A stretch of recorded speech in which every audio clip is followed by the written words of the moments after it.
A call in the midst of the crowd. My own voice, orotund, sweeping and final.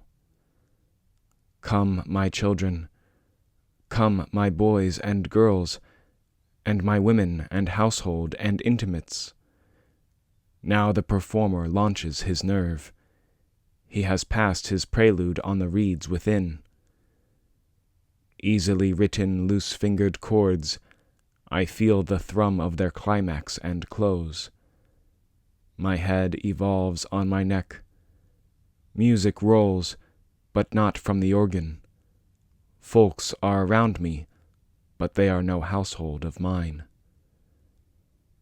Ever the hard and unsunk ground, ever the eaters and drinkers, ever the upward and downward sun, ever the air and the ceaseless tides, ever myself and my neighbors, refreshing and wicked and real, ever the old inexplicable query, ever that thorned thumb, that breath of itches and thirsts, ever the vexer's hoot, hoot, till we find where the sly one hides, and bring him forth.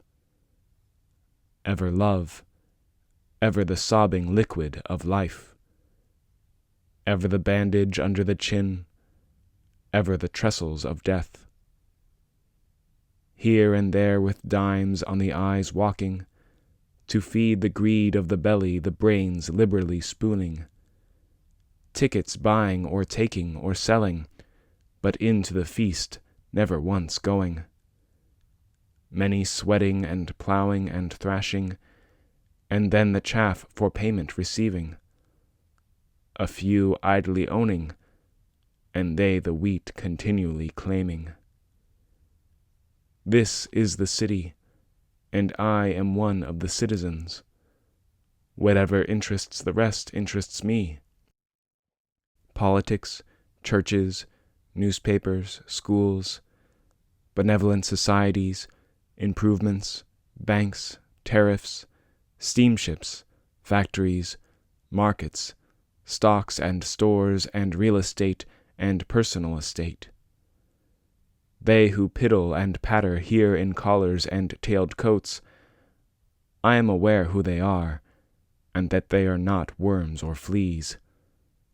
I acknowledge the duplicates of myself under all the scrape-lipped and pipe-legged concealments. The weakest and shallowest is deathless with me. What I do and say, the same waits for them. Every thought that flounders in me, the same flounders in them. I know perfectly well my own egotism, and know my omnivorous words, and cannot say any less, and would fetch you, whoever you are, flush with myself. My words are words of a questioning, and to indicate reality. This printed and bound book, but the printer and the printing office boy.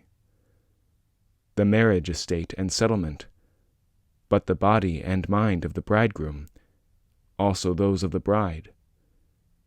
The panorama of the sea, but the sea itself. The well-taken photographs, but your wife or friend close and solid in your arms. The fleet of ships and the line and all the modern improvements, but the craft and pluck of the admiral.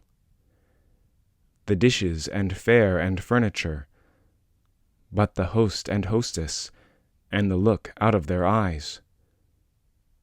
The sky up there, yet here or next door or across the way. The saints and sages in history, but you yourself. Sermons and creeds and theology, but the human brain, and what is called reason, and what is called love, and what is called life.